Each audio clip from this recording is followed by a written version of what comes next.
केंद्र सरकार ने 4 फसलों पर दिया था एमएसपी का प्रस्ताव। किसानों ने की सभी फसलों पर एमएसपी की गारंटी की मांग। केंद्र के प्रस्ताव ठुकराने के बाद किसानों ने किया दिल्ली कूच का ऐलान। आज बैठक के बाद किसान करेंगे दिल्ली कूच का प्लान। किसानों के आंदोलन को लेकर हरियाणा में भी अलर्ट। आज 12 बजे तक 7 जिलों में इंटरनेट पर पाबंदी। आज जम्मू दौरे पर रहेंगे प्रधानमंत्री मोदी। 30,000 करोड़ से ज्यादा की विकास परियोजनाओं की सौगात देंगे। पीएम मोदी आज 1500 सरकारी कर्मचारियों को सौंपेंगे नियुक्ति पत्र। जम्मू कश्मीर में होगी कर्मचारियों की तैनाती। जम्मू कश्मीर को प्रधानमंत्री आज देंगे एम्स की सौगात। 2019 में पीएम मोदी ने किया था शिलान्यास। 1660 करोड़ की लागत, 700 बेड वाला अस्पताल बनकर तैयार। जम्मू हवाई अड्डे के नए टर्मिनल भवन के पीएम मोदी आज रखेंगे आधारशिला। आधुनिक सुविधाओं से लैस इस टर्मिनल भवन से यात्रियों को मिलेगा फायदा। लोकसभा चुनाव पर बीजेपी सांसद मिथिलेश कठेरिया का बयान। कहा अस्तित्व बचाने के चुनाव लड़ रही है सपा और बसपा। गोवा के सीएम प्रमोद सावंत का पूर्वोरिम दौरा। शिव जयंती समारोह में हुए शामिल।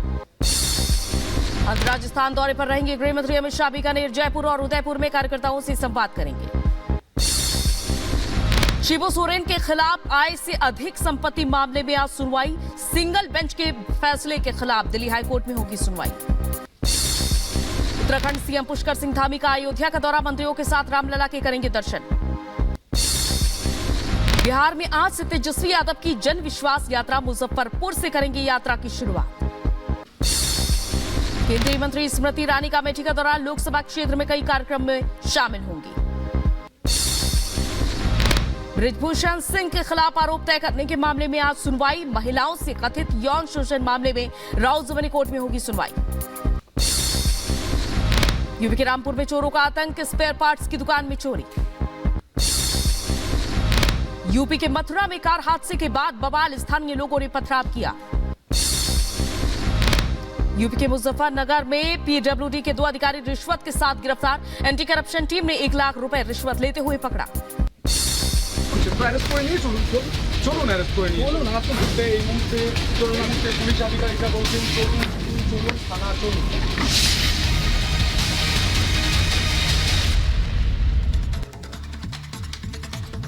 नमस्कार, स्वागत है आपका रिपब्लिक भारत में। मैं हूं आपके साथ अंजलि राजावत और बात करते हैं सबसे पहले कि किस तरह से लोकतंत्र पर खतरा है। लोकतंत्र की आवाज को दबाया जा रहा है और लोकतंत्र और आजादी की बात करने वाली ममता सरकार आज देखिए किस तरह से मीडिया की आवाज को दबा रही है। जब रिपब्लिक बांग्ला का रिपोर्टर वहां पर पहुंचता है तो किस तरह से उसे वहां से हिरासत में लिया जाता है। और ये देखिए, ये पूरी कवरेज के दौरान की हम आपको तस्वीर दिखा रहे हैं। रिपब्लिक बांग्ला के रिपोर्टर पर किस तरह से हमला होता है। संदेश खाली में जिस तरह महिलाओं की आवाज को उठाने की कोशिश रिपब्लिक की टीम ने की है, उसके बाद रिपब्लिक बांग्ला के रिपोर्टर को वहां से किस तरह से ले जाते हुए आपको दिखाई दे रहे हैं ये पुलिसकर्मी। और इससे साफ जाहिर हो रहा है कि अभिव्यक्ति की आजादी पर कितना बड़ा प्रहार है।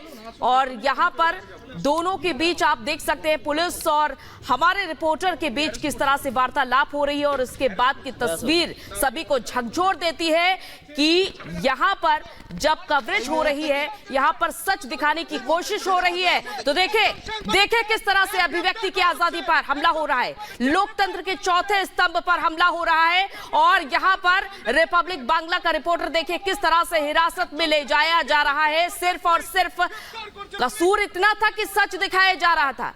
जो बात की जा रही थी संदेश खाली में महिलाओं पर हुए अत्याचार की, लेकिन देखिए किस तरह से पुलिस की टीम हिरासत में लेती है और रिपब्लिक बांग्ला के रिपोर्टर को यहां से ले जाती है। আমি আমার কাজ করে আমি কলকাতা ফিরছি। আজকে গোটা দেশ দেখছে গণতন্ত্র রয়েছে। না আমি বাড়ি যাব, আমি অফিস যাব।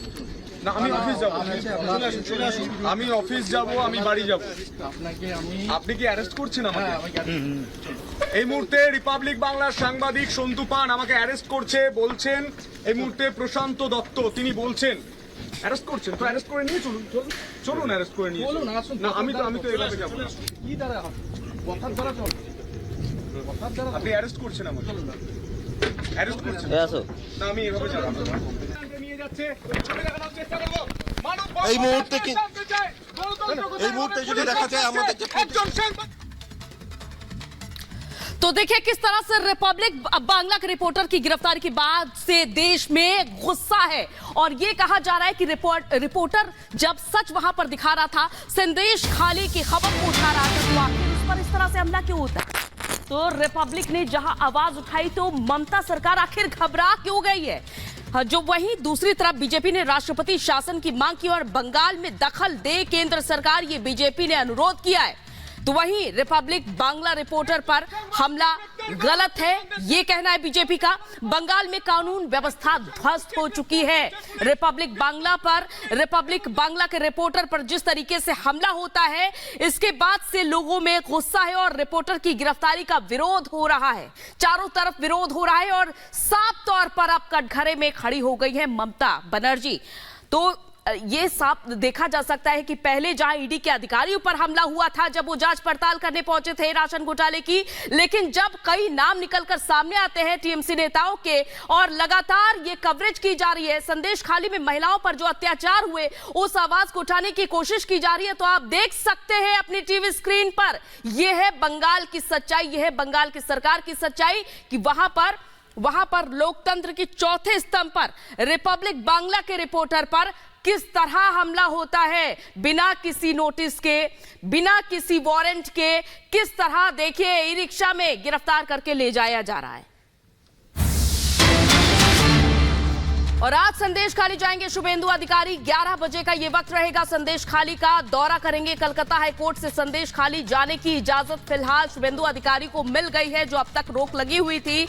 और इससे पहले हमने ये भी देखा था कि जब फैक्ट फाइंडिंग कमेटी जो बीजेपी की ओर से उच्च स्तरीय कमेटी बनाई गई थी इस पूरे मामले की जांच करने के लिए, वहां पर पहुंचने की कोशिश करती है, वहां पर भी पहुंचने से रोक दिया जाता है। और शुभेंदु अधिकारी को फिलहाल हाईकोर्ट की तरफ से इजाजत अब मिल चुकी है, कलकत्ता हाईकोर्ट की तरफ से। और 11 बजे शुभेंदु अधिकारी अब संदेश खाली आज जाएंगे। लगातार ये देखा जा रहा है कि इस पूरे मामले को किस तरह दबाने की अब तक कोशिश की गई, लेकिन सबसे बड़ी बात, जब रिपब्लिक बांग्ला का रिपोर्टर वहां पर कवरेज कर रहा था तो मीडिया तक की आवाज को दबाने की कोशिश की गई है। और साफ तौर पर ये आप देख सकते हैं कि कितना बड़ा हमला है।